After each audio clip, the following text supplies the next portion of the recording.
Chennai super Kings versus Rajasthan Royals ഗുവാഹത്തിയിൽ മത്സരം നടക്കുമ്പോൾ IPL മൂന്നാമത്തെ മത്സരമാണ്. പക്ഷേ ചെന്നൈ സൂപ്പർ കിങ്സിന് രണ്ട് തിരിച്ചടികളാണ് സംഭവിച്ചിരിക്കുന്നത്. ഒന്ന്, അവരുടെ ഏറ്റവും പ്രധാനപ്പെട്ട സ്ട്രോങ് പ്ലെയർ മഹേന്ദ്ര സിംഗ് ധോണിയുടെ കാഫ് ഇഞ്ചുറി കാരണമായിട്ട് ഏകദേശം 2 ആഴ്ചത്തോളം അദ്ദേഹം കളിക്കില്ല. ഏകദേശം ഒരു 6 മത്സരത്തോളം എന്തായാലും ചെന്നൈക്ക് വേണ്ടി കളിക്കില്ല എന്നുള്ളതാണ് ഇൻസൈഡ് റിപ്പോർട്ടുകൾ. ധോണി ഈ മത്സരം കളിക്കില്ല. അതോടൊപ്പം തന്നെ അവരുടെ ഏറ്റവും പ്രധാനപ്പെട്ട ഒരു ബാറ്റർ ഡിവോൾ ബ്രെവിസിനും പരിക്ക് മൂലം സൈഡ് സ്ട്രെയിൻ ആണ്. ഡിവോൾ ബ്രെവിസിന് കാഫ് സ്ട്രെയിൻ ആണ് മഹേന്ദ്ര സിംഗ് ധോണിക്ക്. ഡിവോൾ ബ്രെവിസും ഈ മത്സരം കളിക്കില്ല എന്നുള്ളത് വ്യക്തമാകുന്നു. അങ്ങനെ രണ്ട് പ്രധാനപ്പെട്ട പ്ലേയിങ് 11-ൽ ഉറപ്പായിരുന്ന 2 പേരെ മാറ്റി നിർത്തുമ്പോഴേക്കും CSKയുടെ ലൈനപ്പ് എന്തായിരിക്കും എന്നുള്ളതാണ്. നേരെ മറിച്ച് രാജസ്ഥാൻ റോയൽസ് ക്യാമ്പിലേക്ക് നോക്കുമ്പോഴേക്കും പരിക്കുകൾ അവരെ പിടിമുറുക്കുന്നില്ല. പക്ഷേ മാനസികമായ ചില വെല്ലുവിളികൾ രാജസ്ഥാൻ റോയൽസിനെയും അലട്ടുന്നുണ്ട് എന്നതും പറയാതിരിക്കാൻ കഴിയില്ല. രണ്ട് ടീമിനെ സംബന്ധിച്ചിടത്തോളം ഏറ്റവും പ്രധാനപ്പെട്ട 2 മത്സരങ്ങൾ കഴിഞ്ഞ് നമ്മൾ കണ്ടതാണ്. RCBക്ക് വേണ്ടിയിട്ട് വിരാട് കോഹ്ലി അടിക്കുന്നതും മുംബൈ ഇന്ത്യൻസിന് വേണ്ടിയിട്ട് രോഹിത് ശർമ്മ അടിക്കുന്നത് കണ്ടു. അങ്ങനെ പ്രധാനപ്പെട്ട ഐക്കോണിക് 2 സ്റ്റാർ പ്ലേയേഴ്സ് അടിക്കുന്നത് സ്വാഭാവികമായിട്ടും മറ്റു താരങ്ങളിലേക്ക് വരുമ്പോഴേക്കും അതും ഒരു ആഡ് ഔട്ട് പ്രഷറായിട്ട് മാറാനുള്ള സാധ്യതയുണ്ട്. പക്ഷേ ഇന്നത്തെ മത്സരം മാത്രമായിട്ട് എടുത്തു നോക്കാം. CSK versus Rajasthan Royals. ഗുവാഹത്തിയിലാണ് മത്സരമെങ്കിൽ പോലും കഴിഞ്ഞ സീസണിലൊക്കെ ഗുവാഹത്തിയിൽ മത്സരം നടക്കുമ്പോൾ പോലും മഞ്ഞക്കടലായിരുന്നു അവിടെ. എന്നിട്ട് പോലും ഇത്തവണ സഞ്ജു CSK ക്യാമ്പിലേക്ക് വരുമ്പോൾ സ്വാഭാവികമായിട്ടും അത് കൂടും എന്നല്ലാതെ ഗുവാഹത്തി ഒരിക്കലും ഒരു ഹോം ഗ്രൗണ്ടായിട്ട് രാജസ്ഥാന് വിളിക്കാനും കഴിയില്ല. സ്വാഭാവികമായിട്ട് CSKയുടെ ഗ്രൗണ്ടായിട്ട് തന്നെ മാറും ഇന്നത്തെ മത്സരം കൂടി നടക്കുമ്പോഴേക്കും. പറയാനുള്ളത് പ്ലേയിങ് 11-നെ കുറിച്ചാണ്. അവിടെ വരാൻ പോകുന്ന തുടക്കം എന്തായിരിക്കും? നമുക്ക് ആദ്യം CSK തന്നെ പരിശോധിക്കാം.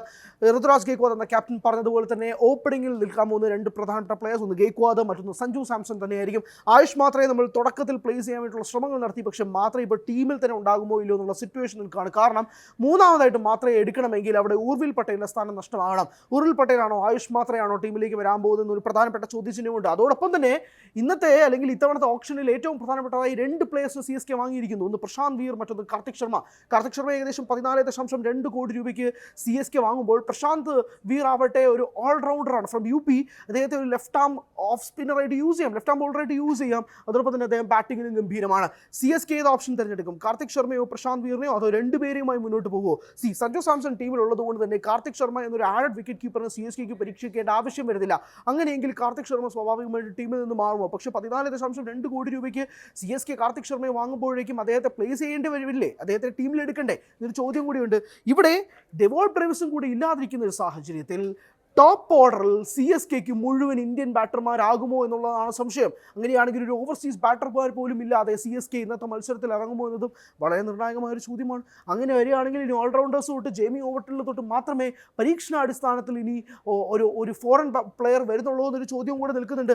അങ്ങനെയൊക്കെ സംഭവിക്കാമുണ്ടോ എന്നുള്ളതാണ്. പക്ഷേ മാത്യു ഷോട്ടിൽ ടീമിലേക്ക് ഇടം പിടിക്കുകയാണെങ്കിൽ, ഉദാഹരണത്തിന് ചെന്നൈക്ക് വേണ്ടിയിട്ട് മാത്യു ഷോട്ട് ഇന്നത്തെ മത്സരം കളിക്കുകയാണെങ്കിൽ ടോപ്പ് ഓർഡറിൽ നമുക്കൊരു ലെഫ്റ്റ് ഹാൻഡർ ഒരു ഓവർസീ ബാറ്ററിനെ കാണാം. പക്ഷേ മാത്യു ഷോട്ട് ടീമിൽ ഉണ്ടാകുമോ ഇല്ലയോ എന്നുള്ളൊരു ചോദ്യം കൂടെ നിലനിൽക്കുന്നുണ്ട്. അപ്പോൾ ഇന്ത്യൻ പ്ലേയേഴ്സിന് മാത്രമായിട്ട് നിർത്തിക്കൊണ്ട് CSK ഒരു ബാറ്റിംഗ് പരീക്ഷണത്തിന് ഇന്ന് ഇറങ്ങുമോ എന്നതും ചോദ്യമാണ്. പ്രധാനപ്പെട്ട കാര്യം പറയാം, അതിനകത്ത് ഗെയ്ക്വാദും സഞ്ജു സാംസണും ഒഴിച്ചു നിർത്തിയാൽ ബാക്കി ടോപ്പ് ഓർഡറിൽ ശിവം ദൂബെ നമുക്ക് വേണമെങ്കിൽ ഒരു മിഡിൽ ഓർഡർ പരീക്ഷിക്കാം. പക്ഷേ ടോപ്പ് ഓർഡറിൽ അങ്ങനെ എക്സ്പീരിയൻസ്ഡ് ആയിട്ടുള്ള ബാറ്റേഴ്സ് ആരും തന്നെ ഇല്ല. ഇന്ത്യൻ പ്ലേയേഴ്സ് ആണെങ്കിൽ പോലും പലരും അൺക്യാപ്ഡ് ആണ്. അപ്പോൾ അങ്ങനത്തെ സാഹചര്യം CSKക്ക് ഉണ്ട് എന്നത് കൂടി പറയേണ്ടിയിരിക്കുന്നു. നേരെ മറിച്ച് നമ്മൾ രാജസ്ഥാനിലേക്ക് പോവുകയാണെങ്കിൽ റിയാൻ പരാഗിന് ഏറ്റവും കൂടുതൽ ഉണ്ടാകാൻ പോകുന്ന ഒരു വലിയ ടെസ്റ്റ് തന്നെയായിരിക്കും ഇന്ന്. കാരണം അദ്ദേഹം ക്യാപ്റ്റൻ സീറ്റ് എടുത്തതിന് ശേഷമുള്ള ആദ്യത്തെ മത്സരം തന്നെയാണ്. അപ്പോൾ അദ്ദേഹത്തിൻ്റെ മേലിലാണ് ഇപ്പോൾ ടീം മൊത്തത്തിൽ നിൽക്കുന്നത്. രാജസ്ഥാൻ ഇനി എന്തായിരിക്കും അവരുടെ ബാറ്റിംഗ് ഓർഡറിൽ പരീക്ഷിക്കുക എന്നതും ചോദ്യമാണ്. വൈഭവ് സൂര്യവംശി, യശസ്വി ജയ്സ്വാൾ എന്ന ടോപ്പ് ഓർഡർ 2 ലെഫ്റ്റ് ഹാൻഡേഴ്സിൽ തന്നെയായിരിക്കും രാജസ്ഥാൻ റോയൽസ് ഏറ്റവും കൂടുതൽ ശ്രദ്ധ തിരിക്കാൻ പോകുന്നത്. അതോടൊപ്പം തന്നെ ഇന്നിത്രയിൽ സിമ്രാൻ ഹെറ്റ്മയർ എന്ന ലെഫ്റ്റ് ഹാൻഡറും കൂടെ വരികയാണെങ്കിൽ അടുപ്പിച്ച് 3 ബാറ്റർമാർ ലെഫ്റ്റ് ഹാൻഡേഴ്സ് മാത്രമായിട്ട് മാറുന്ന ഒരു സാഹചര്യം രാജസ്ഥാനിലേക്ക് വരും. അങ്ങനെയാണെങ്കിൽ അവരൊരു ചേഞ്ച് എന്തായിരിക്കും പ്രതീക്ഷിക്കുക എന്നതും നിർണായകമായ ഒരു ചോദ്യം തന്നെയാണ്. അതിനുശേഷം റിയാൻ പരാഗ് വരികയും പിന്നീട് ധ്രുവ് ജുറേൽ വരികയാണെങ്കിൽ രാജസ്ഥാൻ ഒരു സെറ്റ് ടോപ്പ് 5 ബാറ്റിംഗ് നിര അവിടെ ഉണ്ട്. അതുകൊണ്ട് രാജസ്ഥാൻ അങ്ങനെ പേടിക്കേണ്ട ആവശ്യം തൽക്കാലം വരുന്നില്ല. പക്ഷേ എന്നാൽ പോലും ഹെറ്റ്മയറിൻ്റെ റീസൺ ഫോമും വൈഭവ് സൂര്യവംശിയുടെ ഗംഭീരമായ പ്രകടനങ്ങളും ഒക്കെ തന്നെ രാജസ്ഥാൻ ഒരു ആഡഡ് അഡ്വാൻറ്റേജ് ആയിട്ട് തന്നെ കൂട്ടേണ്ടിയും വരും. അത് കഴിഞ്ഞാണ് രവീന്ദ്ര ജഡേജ എന്ന പ്ലെയർ വരുന്നത്. CSK RR തമ്മിലുള്ള ട്രേഡ് നടത്തിയതിനു ശേഷം ജഡേജ ഇപ്പോൾ RRൻ്റെ ക്യാമ്പിലാണ്. ജഡേജ ഈ സീസണിൽ നിർണായകമായ കോൺട്രിബ്യൂഷൻസ് രാജസ്ഥാന് വേണ്ടി നടത്തിയിരിക്കുമെന്ന കാര്യത്തിൽ ഒരു തർക്കവുമില്ല. അത് കഴിഞ്ഞ് ദസുൻ ഷാനക്കയെ രാജസ്ഥാൻ പരീക്ഷിക്കുകയാണെങ്കിൽ യു ഹാവ് എ ടോപ്പ് 7 ഗംഭീരമായ പ്ലേയിങ് ലൈനപ്പ് രാജസ്ഥാൻ അവിടെ സെറ്റാണ്. ഇത് മാറ്റി പരീക്ഷിക്കാൻ രാജസ്ഥാൻ എന്ന് ശ്രമിക്കുന്നു അന്ന് അവരുടെ പതനം തുടങ്ങുന്നു എന്ന കാര്യത്തിൽ തർക്കമൊന്നുമില്ല. ഈ ടോപ്പ് 7-ൽ തന്നെ രാജസ്ഥാൻ ഊന്നൽ കൊടുക്കുക, അതുമായി തന്നെ മുന്നോട്ട് പോകുക എന്നതാണ്. ഇനി ബൗളേഴ്സിലേക്ക് വരുമ്പോഴേക്കുമാണ് Jofra Archer, Sandeep Sharma, Ravi Bishnoi and Adam Milne എന്ന് പറയുന്ന ബൗളേഴ്സ് നിൽക്കുന്നത്. ജോഫ്ര ആർച്ചർ ഓഫ്കോഴ്സ് ഒരു ഓൾറൗണ്ടറാണ്. അതോടൊപ്പം തന്നെ സന്ദീപ് ശർമ്മ ഡെത്ത് ഓവേഴ്സിൽ ഉണ്ടാക്കാൻ കഴിയുന്ന പ്രഹരം നമുക്കറിയാം. രവി ബിഷ്ണോയ് എന്ന ലെഗ് സ്പിന്നർ നെറ്റ്സിൽ അതിഗംഭീരമായി പ്രാക്ടീസ് ചെയ്യുന്നുണ്ട്. ആഡം മിൽനെ എന്ന ഫാസ്റ്റ് ബോളറും കൂടി ആഡ് ഓൺ ചെയ്യുമ്പോഴേക്കും രാജസ്ഥാൻ ഒരു ഗംഭീര വെല്ലുവിളി നിറഞ്ഞ ടീം തന്നെയാവും. പേപ്പേഴ്സിലെടുത്ത് നോക്കുമ്പോൾ അതിഗംഭീരമാണ്, ഭയങ്കരമായ എക്സ്പീരിയൻസ് സൈഡാണ് എന്ന് പറയില്ലെങ്കിൽ പോലും എല്ലാം ഗംഭീരമായ പ്ലേയേഴ്സ് രാജസ്ഥാൻ ഒരു സൈഡിൽ നിന്നും അറ്റാക്ക് ചെയ്യാൻ വേണ്ടിയിട്ടുണ്ട് എന്നത് അവരെ സംബന്ധിച്ചിടത്തോളം ഏറ്റവും പോസിറ്റീവായിട്ടൊരു കാര്യമാണ്.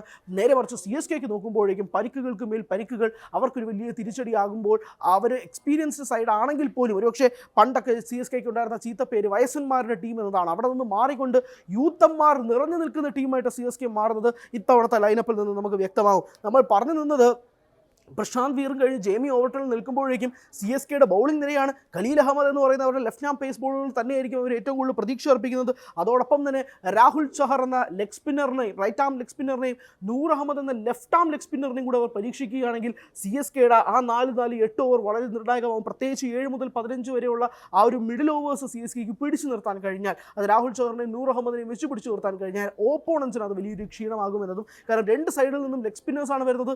അതും ഒരു റൈറ്റ് ആമും ഒരു ലെഫ്റ്റ് ആമുമാണ്. അത് വലിയൊരു പ്രശ്നമായിട്ട് നിൽക്കും. അതോടൊപ്പം തന്നെ അൻഷുൽ കാംബോജ് എന്ന് പറയുന്ന പ്ലെയറിനെ അവർ കൊണ്ടുവരുമ്പോഴേക്കും അൻഷുൽ കാംബോജിൽ നിന്നും പ്രതീക്ഷിക്കുന്ന ഒരു അഡ്വാൻറ്റേജ് CSKക്ക് കിട്ടുകയാണെങ്കിൽ അതൊരു പ്രധാനപ്പെട്ട ചോദ്യമാണ്. ആൻഡ് ഫിഫ്ത്ത് ബോളറായിട്ട് വേണമെങ്കിൽ ശിവം ദൂബെ യൂസ് ചെയ്യാം. ശിവം ദൂബെ എക്കോണമിക്കലായിരുന്നു ഈ T20 ലോകകപ്പിൽ ഉൾപ്പെടെ. അദ്ദേഹത്തിന് വലിയ പ്രശ്നം നിൽക്കുന്നുണ്ട്. പക്ഷേ അദ്ദേഹത്തിന് ഒരു ഫിഫ്ത്ത് ബോളറായിട്ട് യൂസ് ചെയ്യാൻ ഗെയ്ക്വാദ് നിലവിൽ തയ്യാറാകുമോ എന്നതും വളരെ നിർണായകമായ ഒരു ചോദ്യമാണ്. സോ CSK vs RR നമ്മൾ എത്തി നിൽക്കുമ്പോൾ കണക്കുകളിൽ ഓൺ പേപ്പേഴ്സിൽ CSKക്കാണ് ഒരു മുൻതൂക്കം ഉണ്ടെങ്കിൽ പോലും രാജസ്ഥാൻ റോയൽസിൻ്റെ സ്റ്റഡിനെസ്, ആ ടീമിനുണ്ടാക്കുന്ന സ്റ്റഡിനെസ് രാജസ്ഥാനെയും തള്ളിക്കളയാൻ കഴിയില്ല. പ്രത്യേകിച്ച് ഇത്രയും നാളുകളായിട്ട് രാജസ്ഥാൻ്റെ നട്ടലായിരുന്ന സഞ്ജു CSK ക്യാമ്പിലേക്ക് വരുന്നു. രവീന്ദ്ര ജഡേജ CSKക്ക് വേണ്ടിയിട്ട് ഇത്രയും മത്സരങ്ങൾ ജയിപ്പിച്ചതിന് ശേഷം രാജസ്ഥാനിലേക്ക് പോകുമ്പോൾ ഇതൊരു വൈകാരികമായ മത്സരവും കൂടിയായിട്ട് മാറുമെന്ന കാര്യത്തിൽ തർക്കമില്ല. ഒരുപക്ഷേ IPL സീസണിൽ തന്നെ ഏറ്റവും കൂടുതൽ ആളുകൾ കാത്തിരുന്ന ഒരു മത്സരം കൂടിയായിട്ട് ലീഗ് മത്സരങ്ങൾ CSK vs RR നിൽക്കുന്നു. ഒരുപക്ഷെ ടോപ്പ് വ്യൂവർഷിപ്പ് തന്നെ ഈ മത്സരത്തിൽ പോകുമെന്ന കാര്യത്തിലും ഒരു തർക്കവുമില്ല.